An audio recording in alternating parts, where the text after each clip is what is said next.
Welcome to the Institute for Black Male Studies. Hope all is well. Today, we have the privilege of interviewing a good brother of mine who is going to talk extensively about education and African American sons. I think we will get quite a bit out of this. I will be interviewing today one Dr. Brandon Gamble, who received his training in psychology from Oakwood College for his bachelor's, San Diego State for his master's, and the University of Southern California as we earned his doctoral degree in educational psychology. From 98 to 2009, he served middle and high school students as a school psychologist in the Long Beach Unified School District before becoming an associate professor at Cal State University Long Beach in the College of Education for Educational Psychology program from 2007 to 2018. He has written work that's focused on African American males' social capital and family support networks that empower young men to succeed in academics. His dissertation was entitled Social Capital Networks of Institutional Agents and Empowerment of African American Youth. He interviewed Guide Right program leaders for Kappa League and the African American Male or African Male Achievers Network, which are part of the youth programs of Kappa Alpha Psi. From 2012 to 13, he served as president of the California Association of School Psychologists. He also served as the Western Regional Representative of the Association of Black Psychologists from 2016 to 17.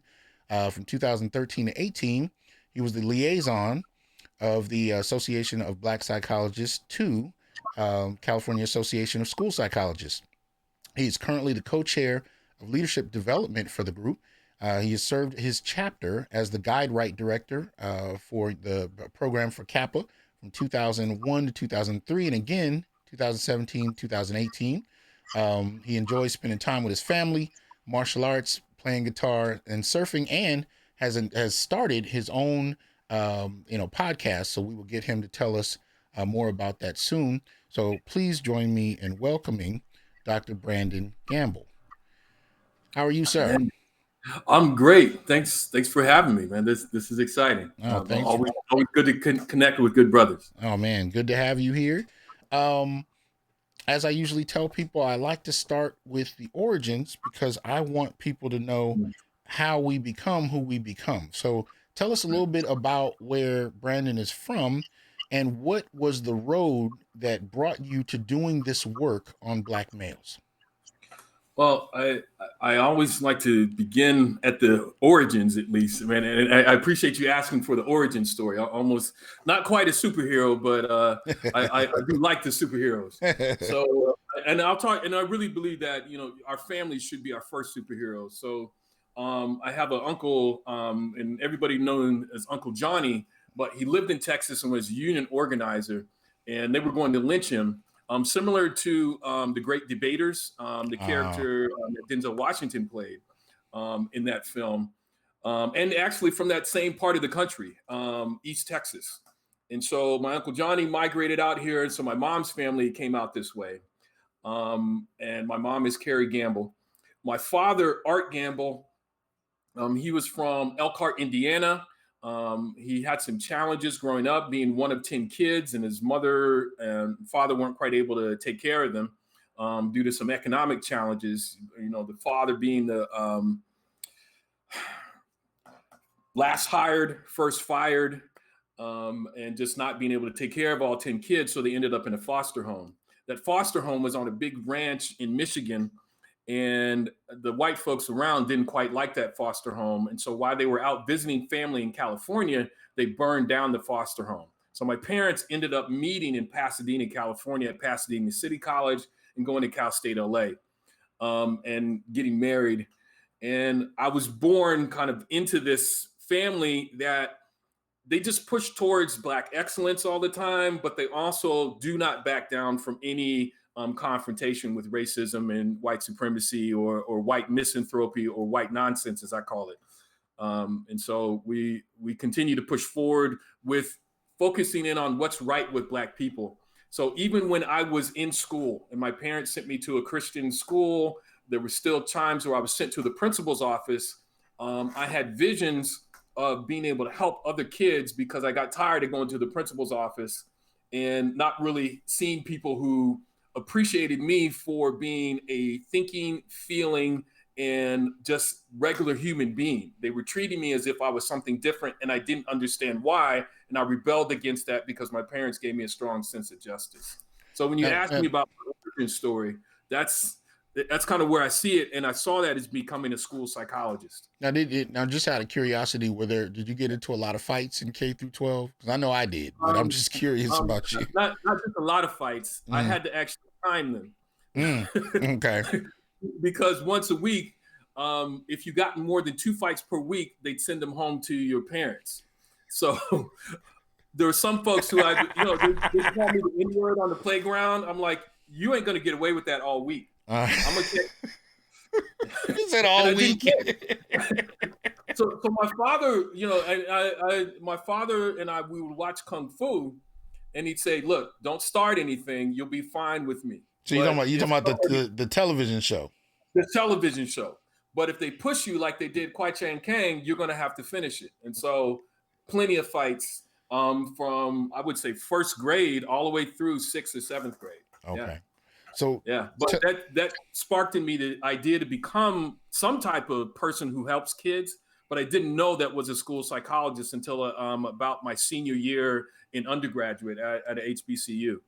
now, what sent you to an HBCU? Because you're in Southern California, right?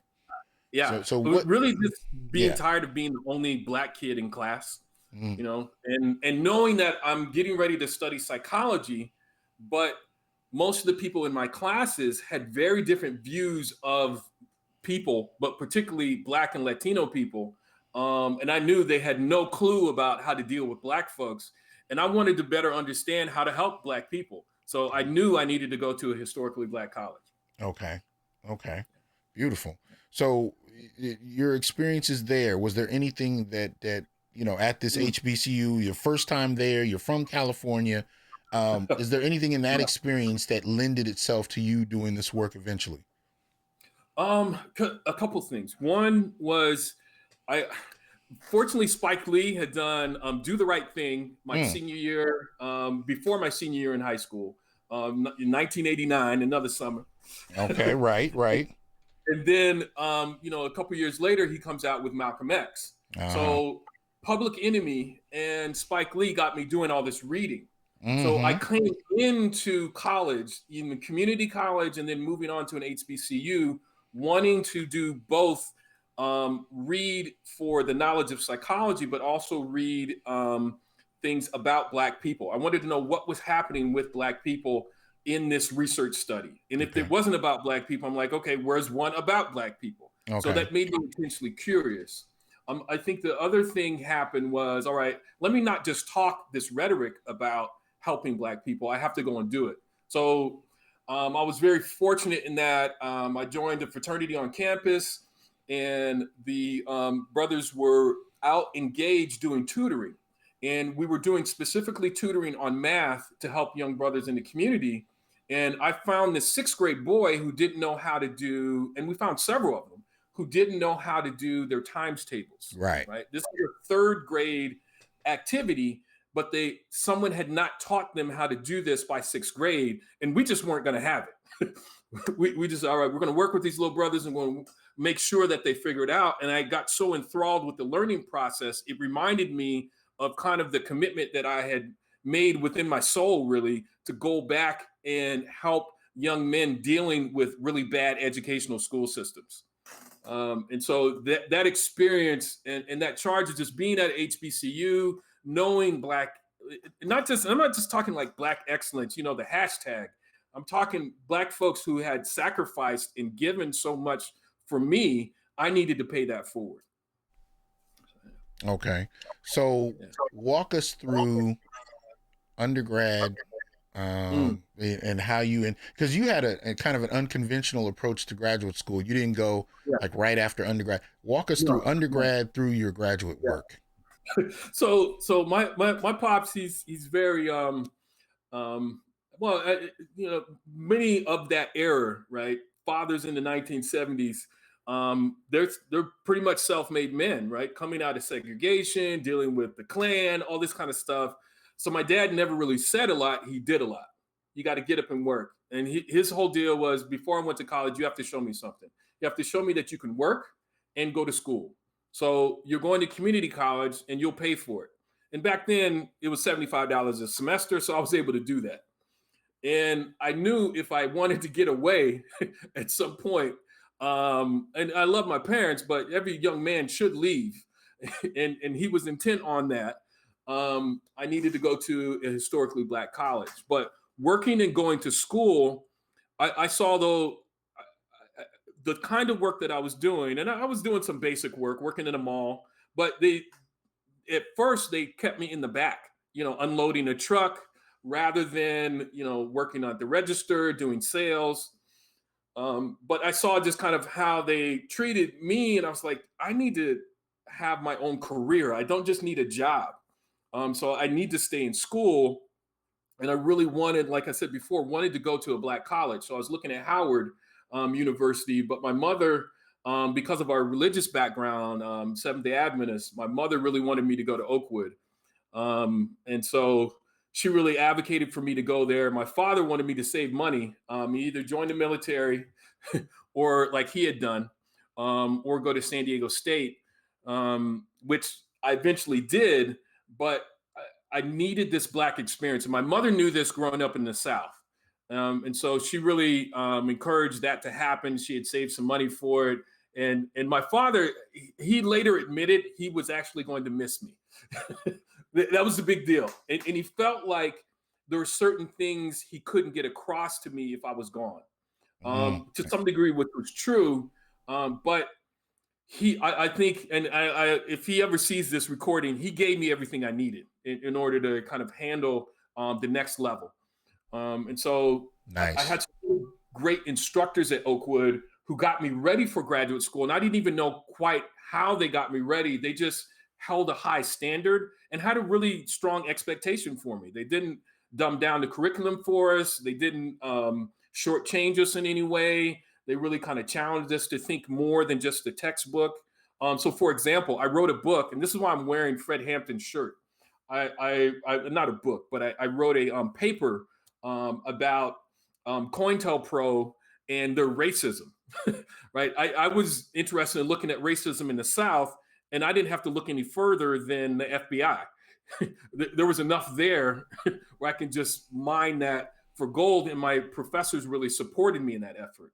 So I said, man, I'd love to continue this kind of work going on into graduate school.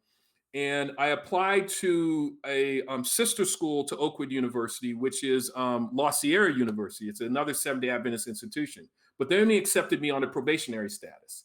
I applied to another Christian school, Point Loma Nazarene. They were nice, but they were expensive. San Diego State actually had, and there was a Black man who was there. His name was Michael Anthony Brown Cheatham.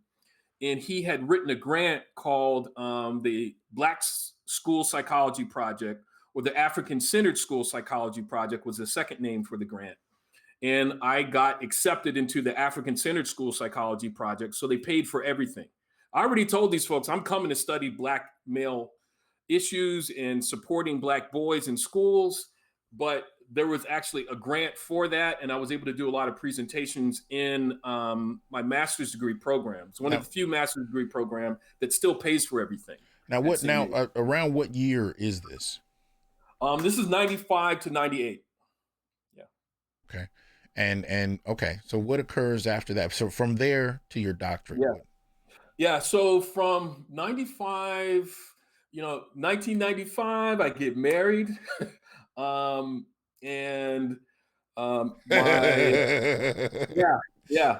wife and I, we move out to back to my hometown. She's actually from Huntsville, Alabama, where Oakwood College is at. We moved to San Diego State.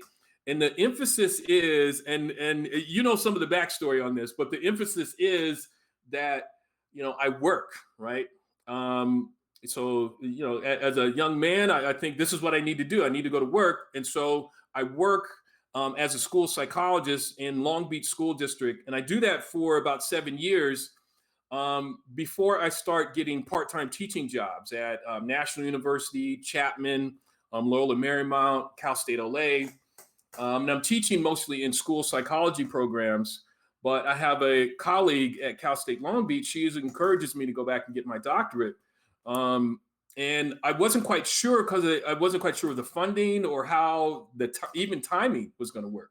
I have two small kids at that point, who are, I think, how old were my girls, man? Maybe 5 and 3 at that point.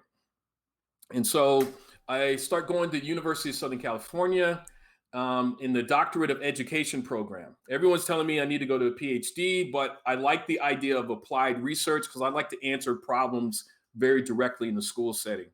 And so Dr. Sean Harper was there at the time, and Sean Harper ended up doing a broader study about Black men in college. And several of my fraternity brothers were going there from Kappa Alpha Psi. And one of my line brothers, Brandon Edward Martin, he was a former basketball player at USC, but he encouraged me to continue on there, finish, but focus my studies on Black men. And I really kind of used that network of Black men who I knew, also folks from the Association of Black Psychologists, to help me finish, because there were some people who did not finish. They were really recruiting Black folks to come to school there, but after Dr. Harper left, there wasn't the same emphasis to try to support Black folk making it through the program. So it was a very interesting and challenging time. I had not planned to go into academia full time until about this age, but I saw the need, and there was also some things at the school district that were where I was challenging some of this data and statistics that were going against Black men, really with the lack of programming and support for Black boys. And so I ended up at the university level advocating more for Black men. So, yeah. Well, tell us a little bit, and if this goes into your presentation, let me know. But tell us a little bit about what you were seeing with the boys you were, working with at the school. Like, what were the things that really, hit you there? Yeah. So I can tell you briefly about the data, but I think what's more illustrative is some of the examples that I lived with. So, kind of the dropout rates. So the school district was going around telling people that, the graduation rate is about 90% at our large high schools. So there's 5 large high schools in the city of Long Beach, but there's one alternative ed school. So what they would do is before the students made it to their latter part of their junior year, if they knew they weren't going to graduate because they didn't have enough credits, they transfer them to the alternative ed school. So the alternative ed school has the highest dropout rate, but they're not counting that when they're telling you about the graduation rates, right? So I see this in real time because the alternative ed school is next door to my high school campus. So I see all these Black and Latino kids over there who are not graduating. So that's one thing I'm like, you're not going to gaslight me on that one. I know that they're not graduating Black students. So I figure the graduation rate is more like 50%. Because you have an entering freshman class of 100, but you have a graduating class of 500. Where did all those kids go? I talked to, and I had a group of young men with our Guide Right program that I was running with the fraternity. So at one point we had maybe 30 young men in the program, and each of them, I talked to them and say, okay, now you're juniors.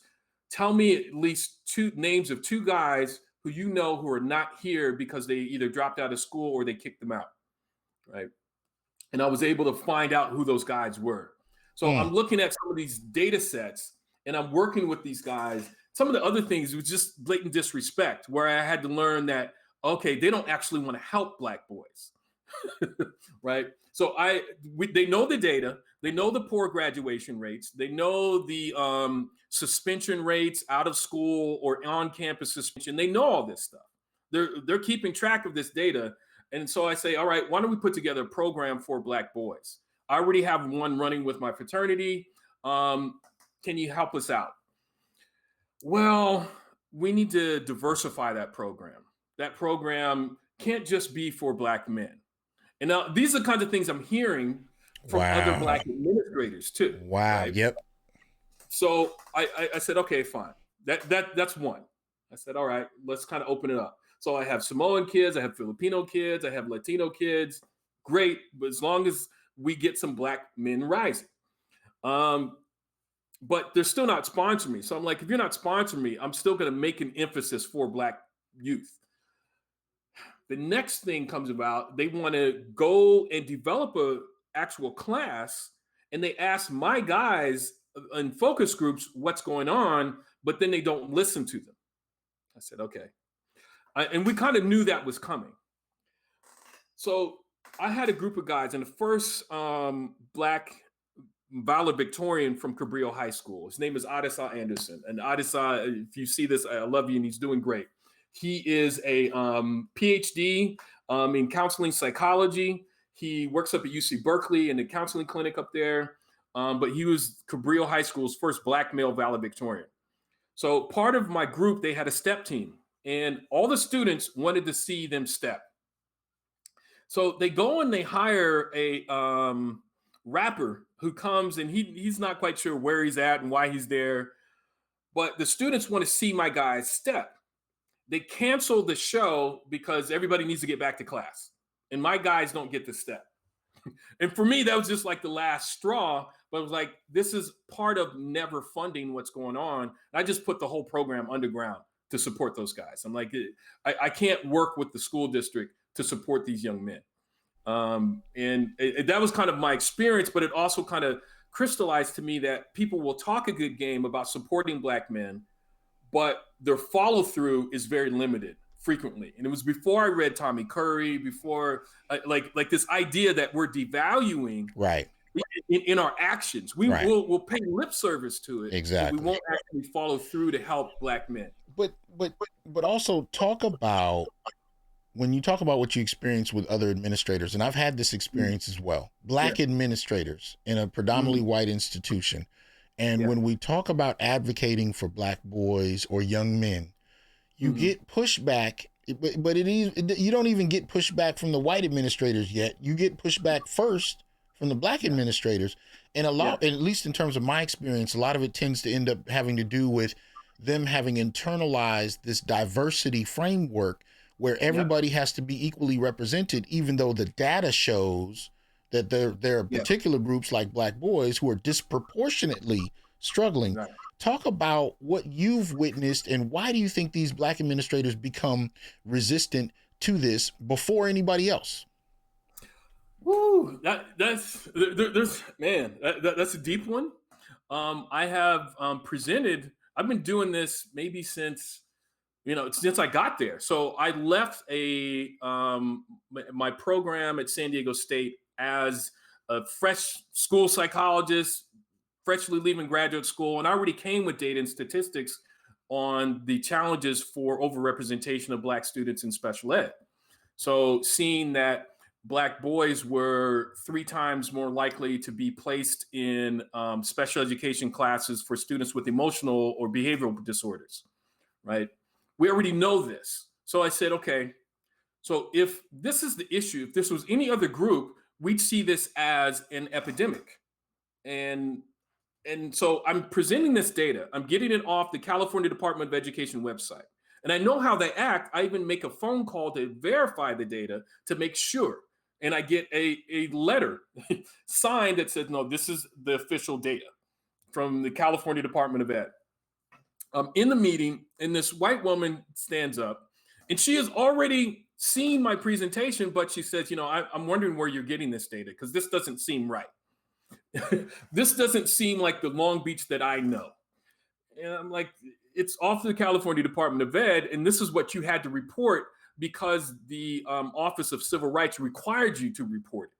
So if you're making it up, that's going to be on y'all. And I'm just the messenger of this information. My question to y'all is, what are you going to do?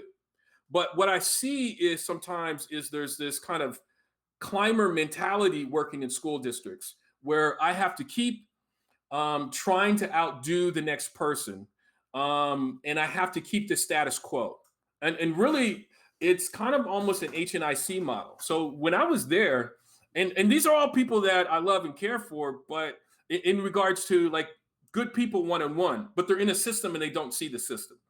So the superintendent is a Black man, Carl Cohn. He's in charge of the whole district. He's the one who's brought in the uniforms. The president of the United States has come out and supported the school district, first large public school district to require uniforms for students to address behavior and other things, which is interesting to me how clothes change behavior. I'm not quite sure yet, but that's what they wanted to do, and so people are buying into this. But they don't want to talk about any disruption in diversity. So it's this internalized piece is really about creating a stable position so I can do something, at least as far as I've seen it, so I can do something on the inside to change the situation. Yet the situation is still not changing. And I think it's just a lack of vision as well as kind of internalized pain and racism. You don't want to go ahead and take on these things because you haven't conceptualized this as a war. You've conceptualized it as, well, maybe it will work itself out, or things are so much better than they were, and when they're not. So And I think that's the key. best I can put on it. No, and that's key. I think when you frame it in terms of warfare, you're dead on. Yeah. And when Yeah. and when you notice that people don't want to put it in those frames, they give people the benefit of the doubt. They give institutions the benefit of the doubt, and they just say, well, maybe this, like you said, maybe this will just work itself out. Maybe this is just a temporary thing. But you actually have to engage it historically and go back. And when you look at it, when you stand back, look at it on a macro level, going back at least a century, you realize, wait a minute, this is not this is not, just coincidental. This is very strategic, and this has been going on. So last question leading up to your presentation, what got you specifically, because your presentation is entitled Parents' Perceptions of Their College-Educated African-American Sons.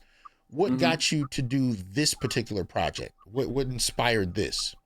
Well, so as president of the California Association of School Psychologists, in California, school psychologists are not allowed to give IQ tests to African American students. And as president, that year, it just come out that there was another court case related to this memorandum from the California Department of Ed, called the Larry P. Memorandum, or the Larry P. Ruling, or better known as Larry P. versus Riles. So it was a 1979 ruling by Judge Peckham that really outlined that school psychologists were a part of disproportionately placing Black students in special education, particularly for educationally mentally retarded classes. And that was the term that was used back in the 60s and 70s.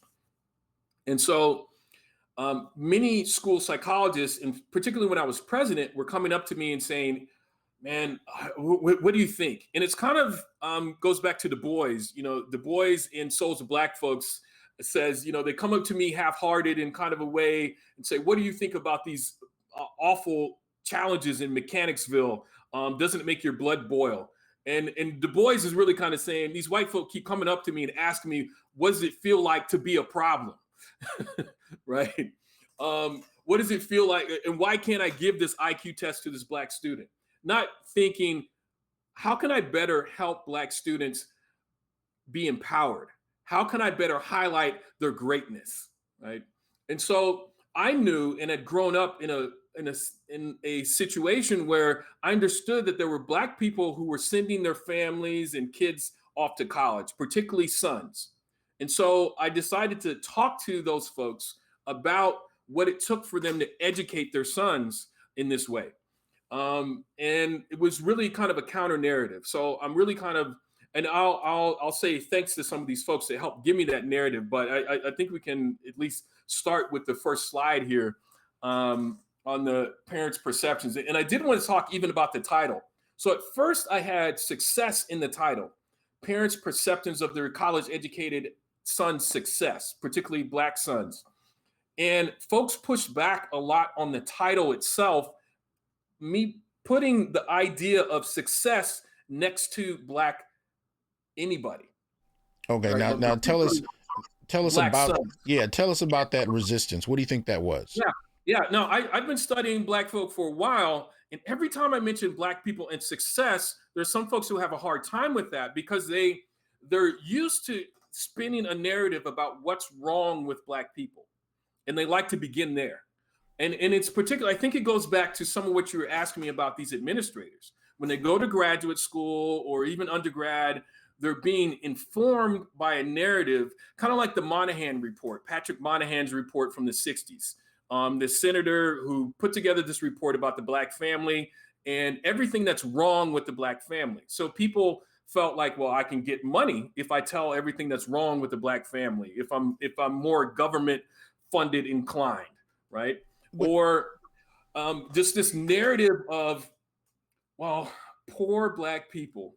We have no agency, we have no resilience, and we really need to rely on other people for what's right with us. So the standard, if I look at an IQ test, if I look at make it into a place like Harvard or Yale, the standard is set by other people, and we're trying to reach some other standard. I just took the idea, and this is coming particularly from Asa Hilliard. I took the idea that Black people know how to solve their own problems, and Black people know things about their own lives, and they'll be able to share that with us. And but so I began from there. but tell me this is because I hear what you're saying about the resistance between people Yeah, wanting to see success and blackness, yeah, but is there a yeah, special category for boys and men? Is there something different that happens when yeah. you align that Well, those two? at least empirically, right? Doing the studies, if I said Black men in success, no one would answer the questions. I couldn't get people to answer the questions, so I had to go back to the Institutional Review Board at the university, change the title, and then people started answering the questions because they would just get stuck on the success thing. And then, what do you mean? Like, I didn't even ask about success in generally, but what do you mean by success? How are you defining success? And they're questioning me as to whether or not Black men can actually be successful in life. Yeah. Wow, wow. Yeah. All right. So the next slide here, I always like to give thanks to folks to help me really kind of conceptualize this work. So definitely the creator, I believe in God. I'm a spiritual person.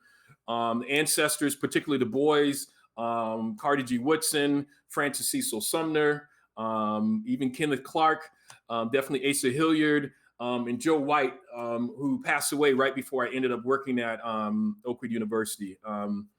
So those men really help kind of guide how I pose research questions. Definitely my grandparents and my parents, Art and Carrie, my fraternity brothers, Daryl Lester, who I'll talk a little bit more about, but also the parents and the Association of Black Psychologists, who won a Seminole court case, aka the Larry P. decision, and definitely you, Dr. T. Hassan Johnson, for the invitation. So yeah, we can move to the next slide, and that would be a quote by Dr. Asa Hilliard. And he says, I've never encountered any children in any group who are not geniuses. There's no mystery on how to teach them. The first thing you do is treat them like human beings. And the second thing you do is love them. So that quote is from a book called The Maroon Within Us. And if you're familiar with Maroonage, it is really about resistance, right? So the Maroon people, it's kind of an idea and a concept, right? If you and for those of my blurs out there, Black nerds, if you follow the Mandalorian, it's kind of this idea of doesn't matter where you're at as a Black person, if you're resisting racism, white supremacy, colonialism, you're part of that Maroon heritage, right? And so he's really writing about this Maroon within us, this idea to find the best of us and to be able to fight for the best of us. And so that image that I have here as well of a father teaching his son how to shoot a bow and an arrow is a big part of that. We have to believe in our own children. And that's what Asa Hilliard really taught me before he passed this earth in 2007. All right, next slide here. Did you just bring in the Mandalorian with Maroonage? I love it. I Watch out. love it. I mean, once you see Blackness, you'll see it in everything, or you at least try to find ways. And I get that from the Honorable Elijah Muhammad, man. And Amos Wilson actually kind of taught me how. Take a look at what Elijah Muhammad taught us how to do, even with the Bible. So Elijah Muhammad is coming from a Muslim perspective, but he's telling Black people, take a look at your own Bible and use it for your liberation. Don't just use it to feel good or to feel better. Use it for your liberation. So everything is about our liberation, right? So with this challenge of college access, much of the scholarship on African American males has focused on their problems rather than what's right in their successes, right? So I see why I got the pushback. If I'm looking at all the literature, it's telling me there's something wrong with Black men. And so most people are expecting a research study to talk about what's wrong with Black men. So African American males must overcome in graduating from high school and to become college students. So, right, they're often not taught how to read. They're in the school to prison pipeline due to disproportionate punishments by school administrators. And notice what I'm doing here. I'm not centering the problem within the Black boys themselves. I'm pushing the problem back to where it rightfully should be, with the system that isn't teaching them and that is punishing them at the same time. So push out policies that leads to practice or leads to precarious situations for boys who are left to fend for themselves, right? And I'm going by these slides, so I get so excited. I want to make sure I'm hitting all these points here.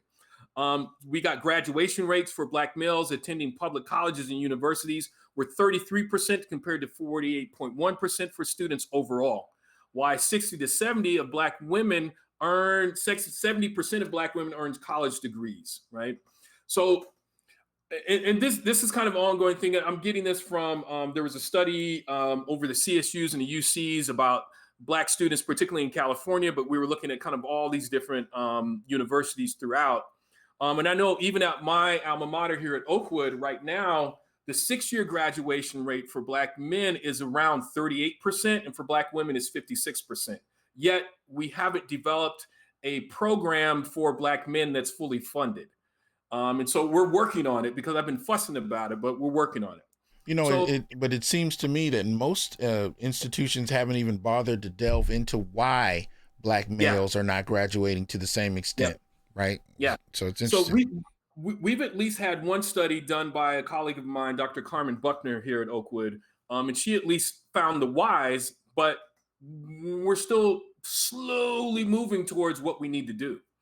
But even in spite of all this, Black men are enrolling in college at increasing rates, in spite of all the efforts to kind of push them out of this educational system.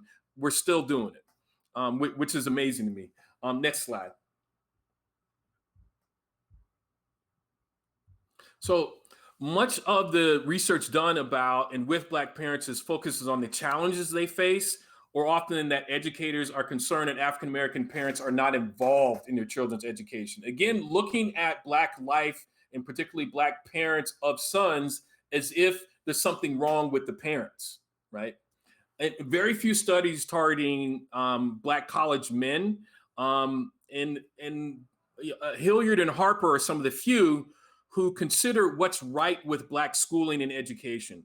Stevenson, and I'm going to refer to him a few times, but he suggested too often as researchers, parents are taken for granted. It's seen as those to learn about, but not to learn with or from.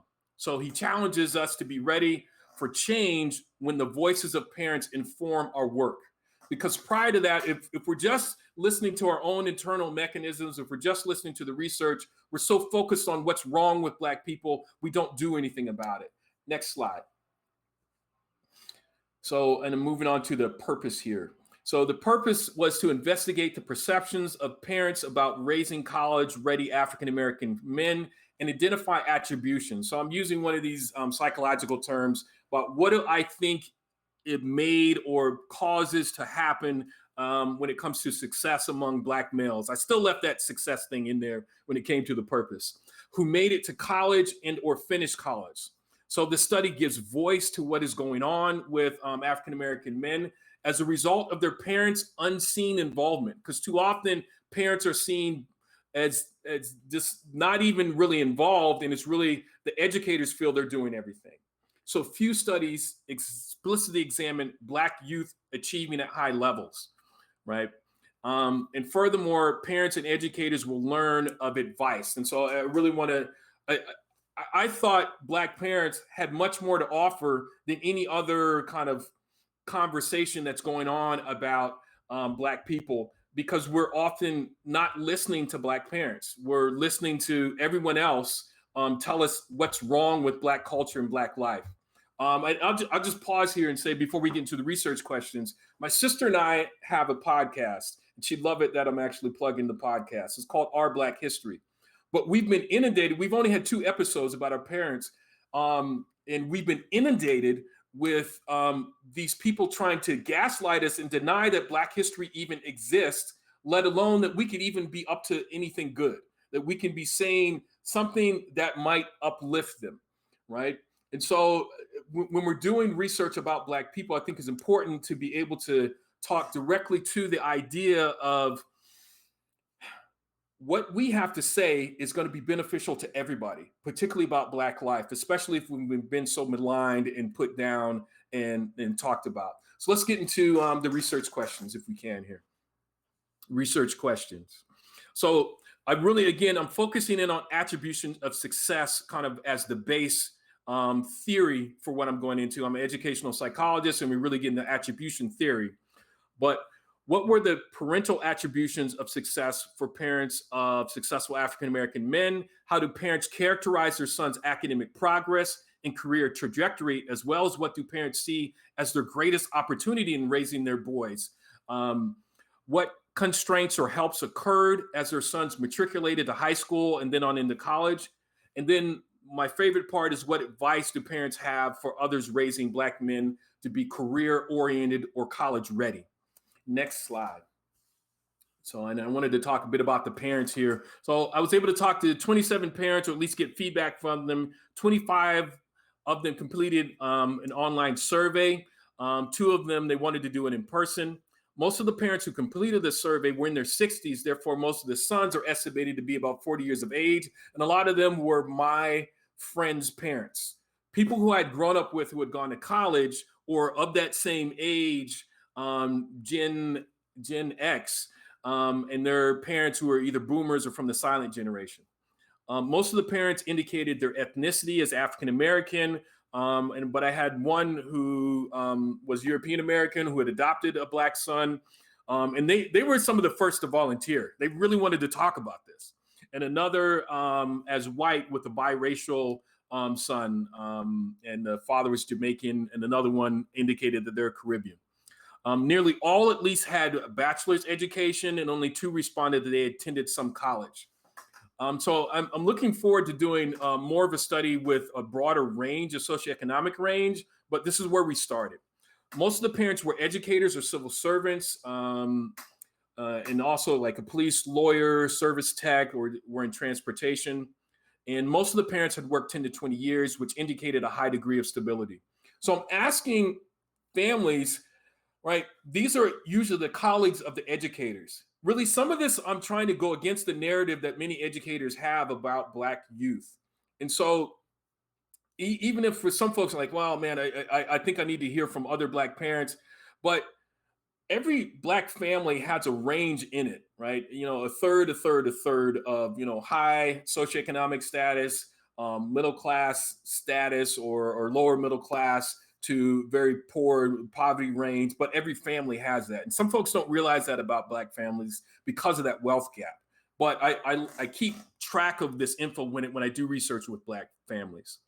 So most of the parents, nearly all, were spiritual, and only 1 in 3 indicated that they did little to no church activity. So this was mostly a church group, but I'm kind of seeing this trend that fewer Black families are going to church, which I understand. But I'm wondering, how are we going to pass down who we are as Black people if church is no longer the venue?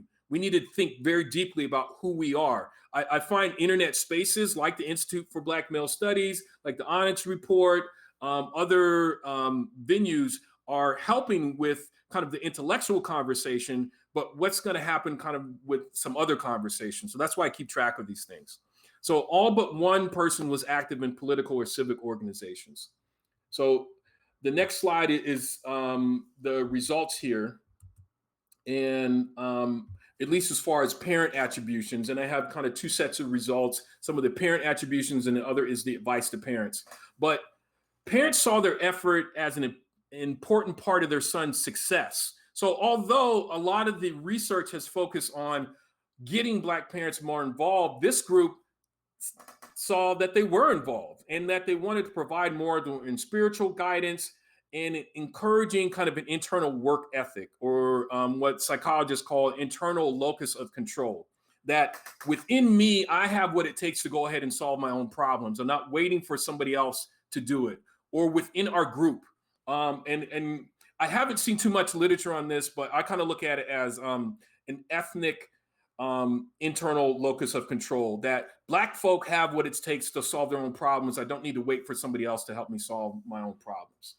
So these parents felt their son's progress was mostly positive based on employment, and helping guide their sons was a great opportunity as a parent, right? A son's internal locus of control and personal factors were the most frequently indicated helps to their son's success in school. So really, when it comes to parenting, they need to take, parents were desires to take their time to really hone their son's sense of who he is and how he solves problems, right? So some constraints to success, and follow this here, were with learning were health issues and learning disparities, or learning disabilities, I should say, and poor study habits. Now, the parents who kind of lamented and were concerned about their students' success talked about challenges that they had dealing with teachers wanted to refer their kids to special ed, or not getting the help that they needed, even when they were saying, my kid needs more help, and really finding the right access to the support that they needed. Also, to a lesser degree, the lives of parents due to divorce or dysfunction in general, as well as discrimination due to ethnicity. So the parents really were concerned about their kids' health and their overall learning. This is a different picture than what many kind of educators and even the research studies have been focused on, at least the literature that I was looking at. Now, if I could ask, Please, in terms of learning disabilities and poor study habits, were these Yeah. things that you found that institutions were addressing on a regular basis, or were they passing them forward without doing so? What was the nature of that? Hmm. Um, I also did another study, and I'm going to talk about that in a little bit. But the other study, I asked parents about their experiences with mental health services. And a lot of the parents, the first thing they said was, and sometimes they said, it's been pretty good at the school, but oh yeah, the school counselor told my kid that they weren't Harvard material, or they weren't Ivy League material, Mm, damn. or um, they think my kid had ADHD, but I didn't think so. And now my kid's in Columbia, or now my kid is graduated and they're making more money than me, and that ridiculous school counselor who made all these negative attributions about what my kid could or could not do. So even when, like, some of the parents had like pushed that to the side, but nearly every parent I talked to, and I did a larger study with about 35 parents, asking them about mental health and psych services, there was a huge lack of distrust. And so I'll get into that a little bit more, but that's kind of a nexus of a lot of problems, Yeah. where either you're kind of put into this hole where you got a learning problem and you're not going to be Mm-hmm. able to figure it out, Mm-hmm. or you have a behavior problem Right. and you're not reaching your potential. Maybe if we can just channel you into getting into sports, or if we Yeah. can get you some type of Negro Black role model Right. But it's that you can be more like. but these institutions end up having a great deal of power, because, like in the example you gave, my son is now at Columbia or something like Mhm. that. Right. You have plenty that are not able to make that transition because of the grades they've gotten, because of the judgments levied by counselors, and these. So Yeah. there are ways that they're institutionally barred from Yeah. being able to advance, even though these people still, these young boys may still have the talent or the capacity. You know what I mean? So I'm just curious about how that may Well, have played a role. here's a challenge, I think, for Black parents, right? When Black parents are asking me for advice and I'm advising them, they'll say, you know, and here's the conundrum: they're sending their kid to a school for 6 hours a day, so they're letting, as Malcolm X talks about, having other people raise your children. So there's a fear that if I raise too much ruckus, they'll put my child in harm's way. Mm-hmm. But yet they're already doing it.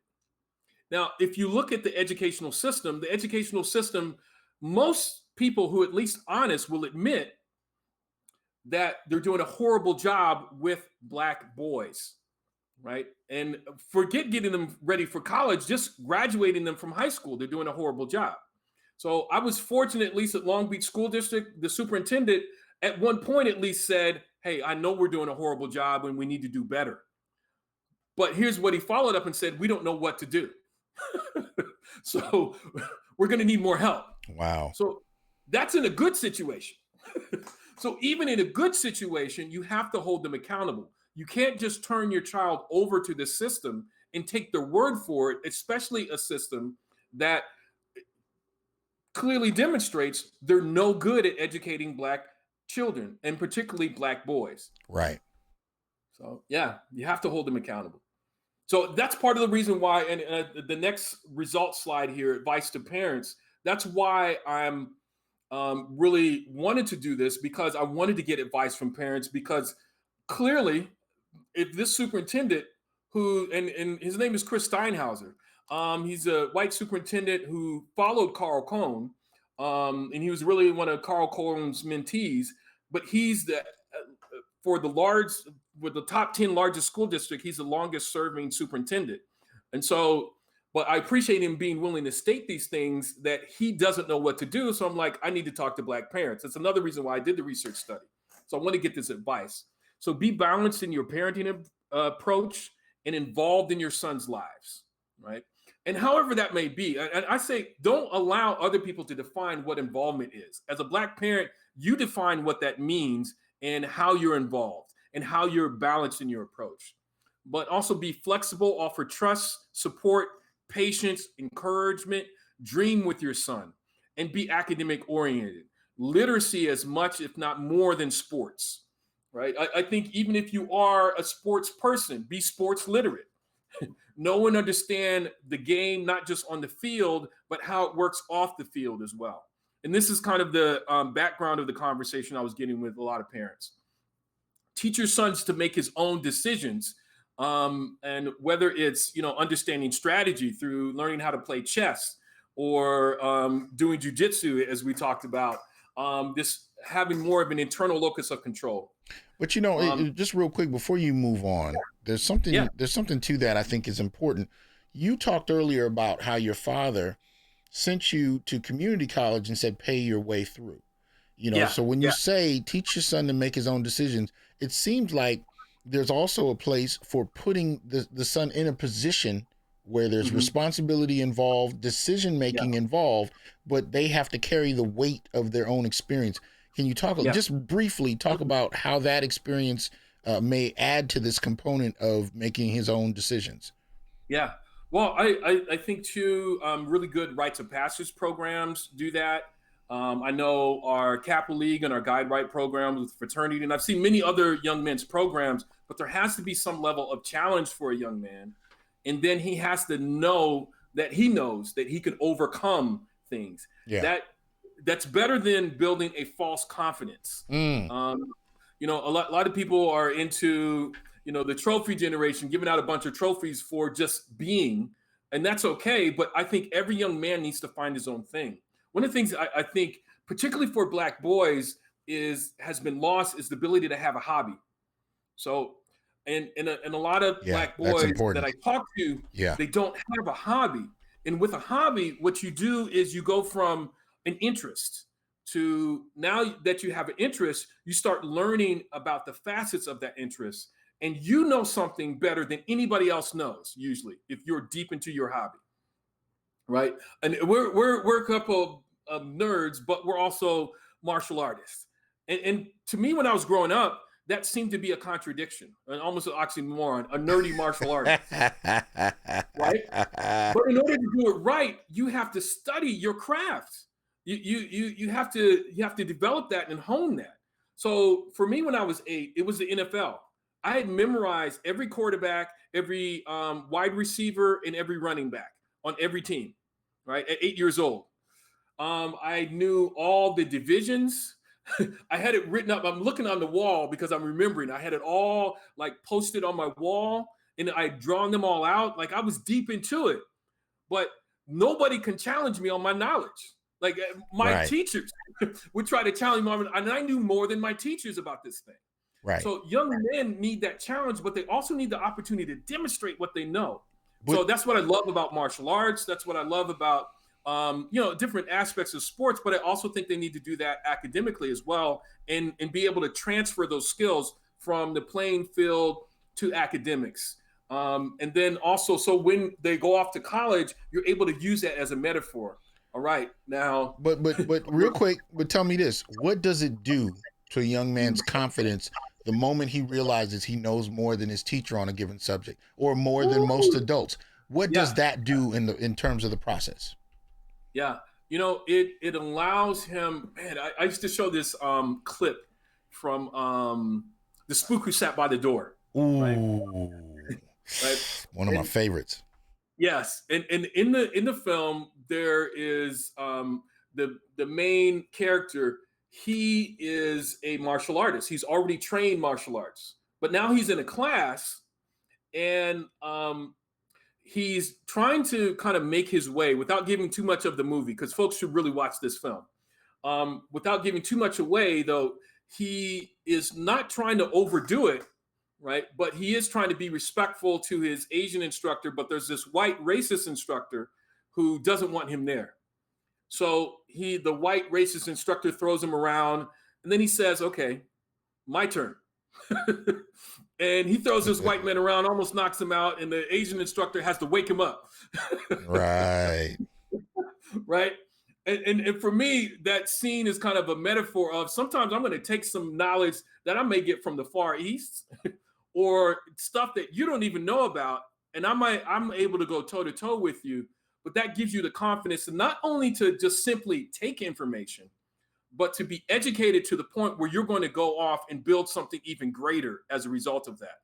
School should be seen as, and particularly if you have to go to public school, if you have to go into a situation where it's not nurturing and supportive, I'm going there to steal this information, take it, and use it to help other people, use it to help liberate other people. And if you see it in that way, your confidence grows, but it also gives you a deeper sense of purpose and allows you to maybe endure some injustices or slights that are definitely going to come in this American educational school system, but you're able to push forward to something even better, something greater. So, yeah, man, I appreciate that. uh, just even being able to share that, because most people don't ask me these questions. Usually when I'm giving this presentation, it's with other school psychologists, and they're asking me about assessments and test kits and IQ scores, and I don't get to share that part of myself, right? That's right. So mistakes for parents, and when it comes to the advice for parents of Black sons, being too lenient, and you hear the balance here, but having low expectations and talking down to your son and not remaining calm all while doing so. And I think the expression, what I've found working with parents, and I'm even kind of looking within myself, right? You see my eyes kind of looking around, but what I've found is it's a fear, right? I found when parents are most upset, they're fearful of something, or they're fearful they don't know what to do. But I think the calm comes from having a deep sense of knowing what you're about to do for your child and knowing the purpose for your child. It's when you're unclear of your child's purpose, when you're unclear of what you're trying to do to support them, and even if you're in a precarious situation, because some families can be in a precarious monetary situation, but they have a deep and abiding sense of who they are. They have a deep sense of dignity about who they are, and they know what the purpose is of why they're supporting and trying to give their child a better life. They understand this process. They understand these things. They're able to stay calm while doing so. So that one right there really hit me, and it goes against kind of this narrative of I need to take a belt to this kid, or I need to scare them straight, or I need to say some harsh things to this kid. Right. And that goes to my next one: avoiding punishment and abuse. So, and I'm going to talk about my fraternity brothers. Some people are like, oh man, why would you do that? Because it needs to be done. I love my fraternity brothers, but I met them, and I've joined an alumni chapter. And there's many different reasons why, and I can get into that. But they were doing a program and it was our Guide Right program, but they were hollering a lot at the boys. And I said, how are they going to learn how to be who they need to be if we're spending more time yelling at them than encouraging them for doing what they need to do? Right. So avoiding punishment and Now, abuse is extremely important. but now, And that goes, now, yeah, see, now there's a couple things I want to get out from you on that, because yeah, part of what I think we're looking at here is not only the assumption that black males need to be hyper disciplined, mm, need to be confronted in an almost violent way.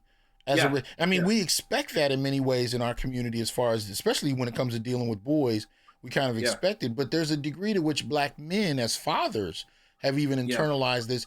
What does your research and your experience have to say about how we discipline boys, why we do it? What are the undergirding Mm, reasons? Because to me, it yeah, seems like these old racist academic narratives of, primitivity and hyperviolence, that are yeah, somehow, intrinsically linked to the DNA of black males. They require this hyper confrontational model yeah. in order to get the best out of them. Is that so? What do you find to be the case? How would you explain it? So we know the 2016 study that came out about black fathers being more involved than any other ethnicity of fathers, That's right. right? Whether or not they were living in the home, they're still more involved. So we Yes. knew that. The other thing, and I really should have brought this out with the participants, but I only had so much section in that slide when it came to who the parents are. I was intentional about making sure that at least half of my respondents were men. And so the men were really the ones who were answering my questions, who were coming out and saying, be balanced, be calm, be flexible, right? Mm, This is counter to this idea that fathers are just these harsh disciplinarians. And I even have to go back and police myself when I talk about my dad. My dad, so I posted a picture of my dad giving me a kiss at Thanksgiving because he hadn't seen me for a while. Right? My dad is a softie. Now he's a hard, working person, and he's giving me a deep, abiding work ethic. But he also gives me hugs all the time. And we don't necessarily talk about this when it comes to raising young men. But so I have a friend, and she has a son, and I was on the phone with her, but I heard her son in the background, and I'm like, "You got to go." She's like, "Well, no, I want to keep talking." I'm like, "No, you need to go. Your son needs attention." And she didn't understand that move where sons at almost all ages, but particularly in the teenage years, they just need to be reassured of who they are as people, right? And he just needed his mama's attention, just to even flick him in the ear or give him a hug or give him share some food with him. right. He just needed that attention. Right.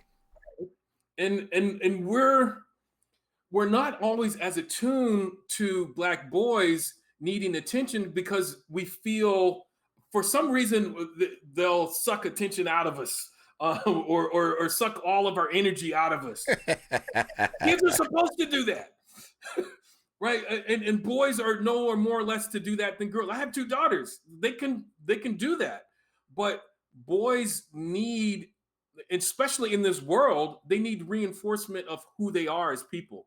And I see this played out too, and this is a whole nother conversation, but in relationships with women later on, if young men don't get that support from women at home, they're going to have difficulty in their relationships with women later on. So Yes. it's extremely important to have this connection and treatment of them as this. Sometimes I have to talk to people just about it. Treat them as a human being, but also allow them to express themselves Yeah. Yeah. more fully. So yeah, yeah. This last one, as far as having clear expectations on accountability and the transition to manhood. Manhood again doesn't have to be this harsh thing, but it does have to be about you're taking more responsibility, and we love you and we appreciate you, and we're glad that you're at this point in life. So here's some of the things I'm giving you because I love you. Here's some of the things I'm holding you accountable for because I love you. Right? This is a very different conversation than all right, get out and do that thing, or take care of X, Y, and Z. Right? We have to find this balance that provides clarity for the next steps, but also is encouraging and patient and flexible. So yeah, right. Man, you asked me some good questions there, man. Almost like brought me back to dealing with me and my dad. Um, yeah, yeah. My dad just turned 78 this month, so and his father didn't make it to 78. So Wow. to have my dad make it there, and he's actually the patriarch of our family now, is just is heavy. It's heavy. Yeah. Yeah. So yeah. Okay. Um, it's some example statements that I really just wanted to highlight here. And so I'm going to try to be as conversational as I can. But first and foremost, learn who they are personally. Level of self-esteem and confidence, need for support. Then trust in them and yourself. Offer them advice, but do not force them to be what you want them to be. Right. And so I That's coded a huge. lot of answers. No, Right? that's huge because we see that a lot with boys where you see the families, even from an early age, they want to put them in sports or different kinds of things, Yeah. and there's an investment beyond what the boy Mhm. himself may be interested in. It's almost like you have to become this thing that I want you to be. And Yeah. and there's a degree to that that's healthy in terms of just challenging your son to grow, but then there's a point where you're imposing your Yeah. desire over who they are. So that's an interesting kind of line. Yeah. Be patient. Stay calm and positive no matter what they might be going through in school. Celebrate success. Encourage all activities they like and or are good at. The next one, you must begin with a firm and stern childhood that leads by example and does not allow him to accept less than the best. And even underneath that, I still hear high expectations, right? Firm and stern is different than punishment. Right. It's consistency, right? So you Right. have to be there in order to be firm. You have to be around, and nurturing. Make sure your circle of family and friends is cohesive. Your family and friends know by your actions, and what you say shows them the direction you are leading your sons. And then everyone is on board with the clear path that you have set. So I had to tell my family, and I have daughters, but I'm just giving kind of an example of what the conversation may be like and what people may be up against. I had to tell my family I don't spank my kids. And they're like, well, and I said, let me give you a deeper rationale than just some psychologist narrative. Um, I'm raising leaders. Leaders have to make decisions. If I spank my kids and I continue spanking them, they'll only make decisions based upon punishment, not based upon what they need long term. So I want them, I want y'all to understand this. This was a hard conversation to have. The other thing I did, I said, no white Barbies in my house. I, I had to keep all that mess out of my house because I'm trying to raise a black child in a very white world. They're coming, and I know they're going to come eventually. But up until they're 5 years old, I can't have any of that stuff in my house because I need their first images to be reflective of who they are. And I need them to appreciate those images, right? But those are kind of conversations I know parents need to have. And this just kind of reinforced what I knew intuitively, but the research helped reinforce that. So, and the last one here, because I asked about what is the greatest opportunity, and I had several really good answers, but this one I liked. The greatest opportunity is to consistently affirm that young man, to tell him that he can be anything he wants to be, encourage him to never give up on his career or goals. So, when I talk to Black parents, my interviews are decidedly different after doing this research. My interviews focus in on what do you want ultimately for your child. I don't go into what's wrong, why is this and that not happening. They'll get to that. But I start here, and it creates a greater bond, but it also sets a better trajectory for actually getting change. A lot of my colleagues who are school psychologists, they only specialize in writing reports about what's wrong with the child. They don't write a report or do activities that help change the trajectory of the situation. Because if a Black family comes to you for mental health or psychological services, they're in a deep situation. And we need to be able to build upon what's right. So the other study here that I did on mental health, I'm not going to get as deep into it, but I did want to share a couple things in this other study. So, and that's going to be on the next slide here. I asked Black parents about their experiences with mental health. We had mentioned this a little earlier, and they told me about the school counselors and other things. But I also was really curious because the California Association of School Psychologists, they wanted to make sure that school psychologists could give Black students IQ tests again. Yet they had not talked to Black parents about why they really lost a court case back in 1979 and again in the 80s, and again kept losing these petitions to get IQ tests again. They really weren't learning from Black parents. So I said, let me at least be the first one from the organization to ask Black parents questions. So the next slide here shows a man whose name is Daryl Lester. Now, Larry P. was a pseudonym that was developed for a court case for a class action group with about 6 families that sued the state of California. Ironically enough, we were talking about these administrators who are kind of bought into the system. They sued a man named Nelson Riles, who was the first Black superintendent of the state of California. He's over the State Board of Education. And they sued because they were placing too many Black kids in the city of San Francisco into educationally mentally retarded classes. Now, for years, right, for 20 some odd years as a school psychologist, I would go to these conventions and people would talk about Larry P. And I would have to say, some of y'all need to start acting like this is a real person. Because for me, he's likely the same age as some of my aunts and uncles. And he has gone through something horrendous, and we say Larry P. with the stain in our mouths. I almost wanted to say, keep his name out your mouth until y'all can treat him with dignity and respect. And so a couple of years ago, I had a chance to actually meet Mr. Lester and hear his story. And it's similar to many stories that Black men deal with, right? They did not teach him how to read. And really what he wanted to do was learn how to read. He still doesn't know how to read very well, but they didn't do that. And his family moved because of the way they were treating them in San Francisco, and he moved up to the Washington area, I think near Seattle. But Daryl, he's a sweet, kind guy. And I wanted people to meet him at this convention. And on the other side of him with the Kappa Alpha Psi letters is a young man. His name is Dr. Keon Anderson. Keon went to the same university I went to. He went to Cal State Long Beach for his undergraduate and master's degree in social work, and then earned his doctorate of education in organizational change. He's one of my fraternity brothers, but he was one of my Kappa Leaguers. And I met Keon. He was in special ed, and I met him at his first special education meeting at the school. And he told everybody, I'm going to college.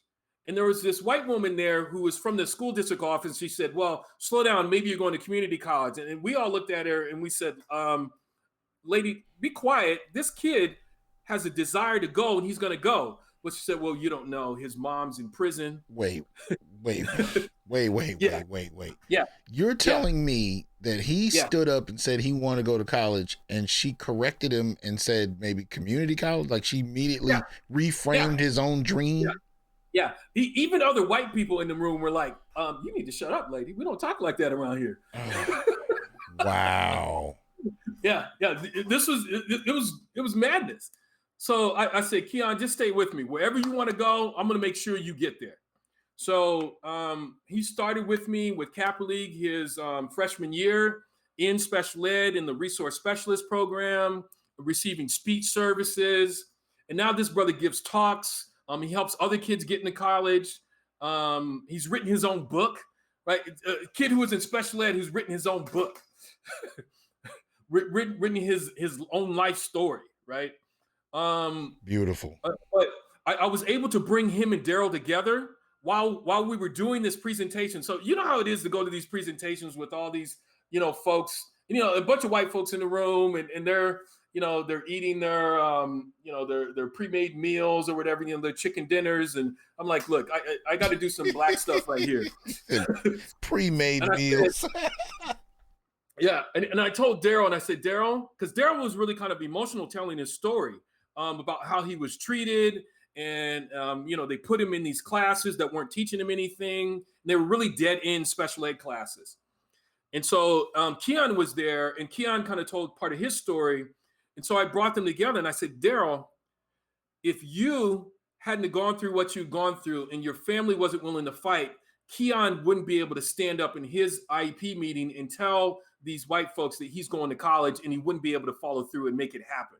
They probably would have dismissed him yet again. But he did it, and now he's going and helping other kids. And that kind of helped heal something within Daryl. I didn't know what it was, but I knew I needed to kind of do that work. And Keon realized, oh, okay, I done been through it too, because he was like, because he texted me, man, I'm feeling triggered by all this, man. Like I'm going through all this crap again. I'm like, look, bro, there's a purpose. And that's what we always talked about. We always talk for you about a purpose and clarity in what you're doing and how you're making it through. In spite of this system, you're going to be able to do amazing things. And you're even helping this brother who's right in front of you. And so they were able to really connect and really do some powerful things together. So I mean, that was kind of one of the pinnacles of kind of the work that I've been doing. And we also brought together some Black parents at this event. So this was at the California School Psych Convention and their 70th convention there in 2018. So yeah. We can go to the next slide. If not, I'm probably gonna have some sand or something in my eye, and I won't be able to go on. So let's go to the next slide, because those are my dudes right there, man. Okay. So the California Association of Black Psychologists versus the Association of Black Psychologists, and I'm kind of contrasting these two. On the left side under CASP is the Larry P. Court case, and they were focused on it's discriminatory. And here's the funny part. It's like white folks like to say you're discriminatory because they won't let you be discriminatory. It's discriminatory to Black youth not to have access to proper testing has been their conversation, right? School psychologists should have the latest tools and freedom to use them. And then there's been a nearly 20-year hiatus collaboration, and they weren't working with the Association of Black Psychologists. But in 2013, I kind of brought them together, and Dr. William Thomas, who's a longtime psychologist in the Oakland area, a member of the Association of Black Psychologists, he came and presented. With the Association of Black Psychologists, they've been saying for years that Black youth are overrepresented in special education classes, and this is part of our reason why we look to alternatives to IQ testing, and placement should be developed and refined. So Keon and Daryl are some of the reasons why we still continue with this. And we weren't collaborating, but in 2012, ABPSI convention in Los Angeles, as CASP president, I went and presented. So we've been really trying to work together on solving some of these issues, at least in California, but that's been a model for other things throughout the United States. So we came together to do a research study. So I posed these research questions, and that's on the next slide here. And what general types of support or help do Black parents think of help for their child? Social, emotional, or family support? How do Black parents perceive the role of school psychologists if they do have experience with school psychologists? And what was the quality of that experience? And what do Black parents expect of school psychologists and workshops? Now, I'm asking this question generally about Black students, but we still know that Black boys are more likely to be in special ed, right? So going with the next slide. So, and with the school psych interactions, most them indicated that most of the parents indicated that their struggles in academics, in career, or emotions or social issues, but only 4 of the parents actually directly said mental health or seeing the school psychologist would be the reason to go see a school psych. So a lot of parents, even when I prompted them to talk about school psychology, weren't thinking about school psychologists. The fun part is school psychologists think very highly of themselves. So they think everybody's thinking about them, but they're not. Okay. And particularly Black parents, they're not thinking about them. So only 8 out of the 33 interviews indicated a positive interaction with a school psychologist or other mental health professional. 9 had poor or mixed reviews. Okay. Right. So these school psychologists who should be helping, right, are perceived by Black parents as part of the problem. So 5 of the parents openly wondered if there was even a school psych or if there was one on their campus. They didn't even know what one was. So 8 parents said that they had no contact with the school psychologist. 5 chose to meet with other mental health providers rather than deal with the school psychologist. So this is part of the challenge too. When people will say, well, there's something wrong with your kid, but yet it's difficult to trust the system that is kind of geared towards not supporting your child. It poses several different challenges. Next slide here. So the parents suggested workshop topics, and I'm going to kind of break down some thoughts about these in a moment, but parent and child communication. So they're saying, school psychologists, if you were to talk with us, if you were to work with us, if you're saying there's an epidemic of Black boys having ADHD or Black boys having problems with reading or whatever it is, here's what we'd like to hear from you. Parent-child communication support, social skills, EQ, dealing with depression or suicide. And these were the top 2, right? And the lesser ones were academics and career. Very few wanted to hear about special ed, developmental milestones, bullying and peer pressure, Black or culturally relevant teaching, partly I think because they know that school psychs don't know anything about that. Positive behavioral intervention supports or GATE or human trafficking. A few folks wanted to hear about these things, but mostly they wanted to learn how to talk and interact with their child better. School psychs generally aren't, they may be trained to do that, but they're not using their skills for that. They're using their skills mostly to give IQ tests and to talk about what's wrong with Black kids. Wow. So some other answers from the parents. Some parents, if we can go to the next slide here. Some parents do not feel that schools can adequately advocate for their child, and many of them were educators. So the parents who were answering the surveys were like, nah, I work at a school. This school and my colleagues are horrible. They're not going to advocate for my child. So most of the parents at least trusted teachers, administrators, or coaches before the school psychologist or the school counselor. But once they worked with us, as far as school psychologists, they had a positive interaction. They were likely to trust us. So what does that mean, right? It means that school psychologists need to be more proactive in reaching out to parents. My hypothesis is if more school psychologists reach out to Black parents, there'll be less challenges in the school system. That may mean a difference in shift in kind of funding because it's a racket, right? They're putting all these Black boys in special ed and people are making careers off of working in that environment, whether it's the court system, yes, right, juvenile justice system, or whether it's just simply being a special ed teacher and you're working with ED classes. If you want to always work, get a credential in special ed, particularly working with kids with emotional problems. You'll always work with Black boys, always. Because it's an ever-growing, expansive field. Almost, and you might appreciate this one. I just watched The Dark Knight. Almost reminded me of the Joker talking about we're expanding and with aggressive opportunities here. I mean, it's scary, but they're continuing to grow and grow into this market. And I saw it back in the early 2000s with the what do they call that? The zero tolerance policies, right? In the zero tolerance policies, they were kicking Black boys out, or they were telling them they had emotional behavioral problems or ADHD. So either they were going into special ed or they were literally being arrested at 10 and 12 years old. So, yeah. In the last, and we're coming towards the end here, but I got some recommendations from Stevenson, who's out of Pennsylvania here. And I believe, I hope I'm getting his name right, Dr. Harold Stevenson. He's written some great work, at least when it comes to Black folks and mental health. And so that's our next slide here, recommendations from Stevenson. And so the first step is to acknowledge the unpredictability of conducting research in urban communities. A lot of people don't want to ask Black people anything. because it's not going to go the way they like usually. Or you have to change up how you talk to Black folk. You just can't talk to them any old way. We done lived through Tuskegee. We done lived through the Moynihan Report. And right now you're seeing with vaccines, Black folk are, we're going to take our time with this. So you have to get to know Black people.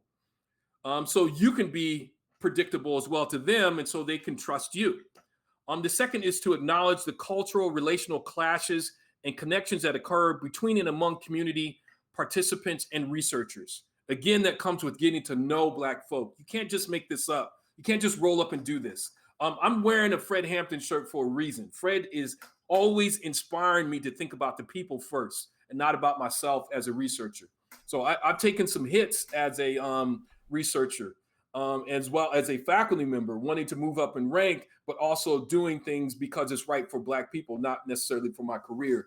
But the reward is that Black people will trust you all the more. The third and final recommendation is to appreciate the benefits when researchers successfully persuade key informants to behave in different but increasingly successful ways, right? We got to move into a different direction once we hear from Black people. William Cross, who did research on Black identity development, a psychologist, I heard him talk one time and he said, I've learned to trust what Black people say more than what people tell me they should say or what they should think. That's right. That's right. And that's his guiding path as a researcher. That's why he's been able to do groundbreaking research. And I try to follow in that same path. And as we end here with one last piece of Stevenson's quote, because he helped me really give me a good frame for the conversation. This last quote by Stevenson. Let me make sure I'm getting it right here. And he says, I'm not suggesting that all Black ways of being are the same or that all Black people or communities are alike, but that these ways are identifiable, even as they are diverse. Finally, if this different but diverse orientation exists, its existence is important and its invisibility is detrimental to successful intervention research efforts. In other words, we got to listen to Black folks. We have to listen to the range of Black people. And I love what you've been talking about, flat Blackness. We cannot just take what someone else is telling us about Blackness. Yes. Yes. We have to really take the fine points of it and get to know it. Some people have fallen out of love with Blackness or never knew what it meant to love Black people. So they have a difficult time distinguishing amongst Black people and amongst our thoughts, our ideas, and our dreams and our hopes. So I hope folks take some of that away.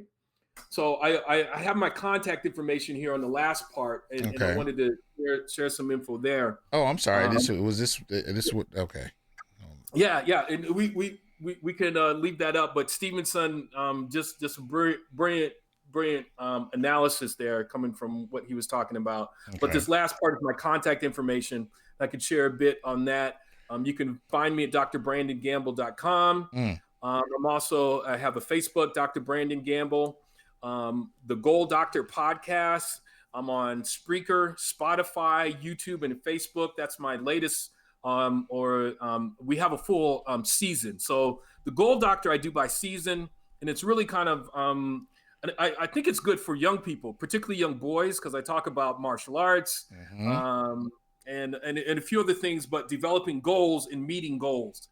And because I find that even when I would teach graduate students, they didn't know how to develop goals. So when I had to teach them how to do counseling, I had to kind of retroactively teach them how to make their own goals for their own life so they can help young people make their goals when it comes to counseling. Okay. People can follow me on Instagram as well. And in April, I'm going to have a new podcast, which will just be a bit more free flowing. And it's all psychology, because pretty much everything I talk about comes back to psychology.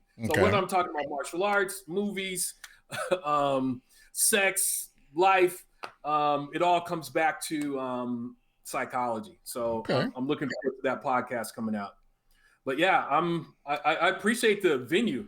Even if it's just us talking, hardly anybody asked me about my research with Black men. So as you can see, I'm keeping this energy all the way through, bro. Well, that's the whole focus over here at the Institute for Black Male Studies. And I want to shout out, people who are doing quality work in regard to black Yeah, men and boys, because I find that the subject alone is kind of swept under the rug, let alone yeah, people who've been toiling away, producing good research, yep, and not really being heard to the extent that I think they should be. So I yeah, really appreciate you taking the time, to come to the Institute today, talk about this. And I say what people often say to soldiers. I thank you for your sacrifice. I appreciate your work, because there's not there's not $1 million contract. There's not fame waiting at the end of the day for people who are no, doing this research. It's often an yeah, unrecognized, kind of a long, steady toil to produce yeah, this, and you're going uphill in terms yep, of what other people want to talk about, what other people think are important.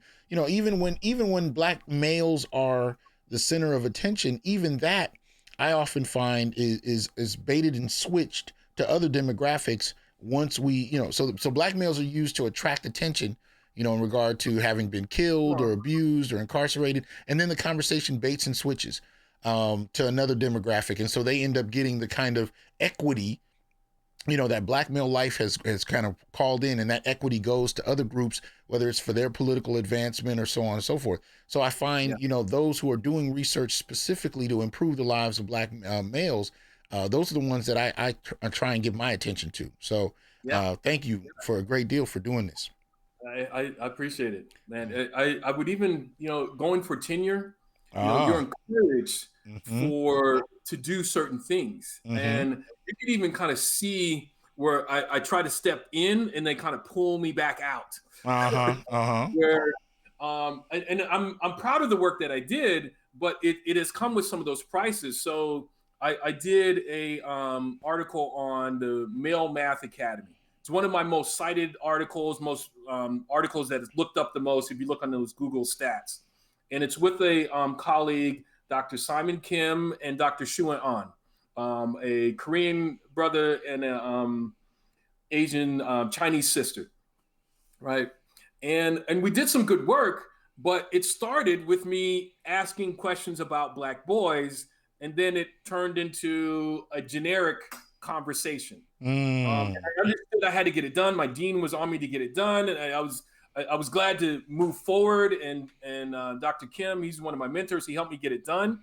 But at the same time, I was like, why couldn't I write about the black boys at that moment? And so it took me gaining power within the institution and forming alliances everywhere from Africana Studies to Mm-hmm. Chicano Studies to the Black Student Union, and being able to develop those alliances on the campus so I could even ask the right questions and do it without interference, knowing that there wasn't going to be any payoff on the end, literally, as far as cash. My speaking engagements, I don't get paid to do this kind of research, but and I don't expect to, almost to some degree, because this is really service for the people. Okay. Um, That's right. That's but right. at the same time, the quality that I put in, I wonder, like, wow, everybody knows that this is an issue. You would figure they'd want to pay for it, but no, they're not. Yeah. Or But or they're or asking me to come and talk about things that are important to them. yeah. And Yeah. and people tell you, well, you need to brand yourself a certain way. You need to market. I'm like, well, I hear all that, but it's really, and I appreciate that comment about service, right? It's Mm-hmm. really about service and Mm-hmm. power to the people. So I see you doing what you're doing, and it encourages me all the more to get out there and do the same kind of thing. So Wow. yeah, man. I'm honored. Thank you again, Dr. Brandon Yeah. Gamble. Yep. Appreciate you coming in. Right Um, on. and to those of you supporting the Institute for Black Male Studies, I want to thank you. If you're interested in supporting, you can go to my Patreon. The link should be right there in the description. But you can support at Patreon. You can look up TH Johnson on there, find it there, and there's a way to contribute to the Institute on a monthly basis. Or you can visit the Cash App. There's a number of different options there: Venmo, PayPal. But please find a way to support so we can continue doing this kind of labor to get the information out there. In the meantime, I appreciate your time. Appreciate your willingness to support, and we'll see you soon. Peace.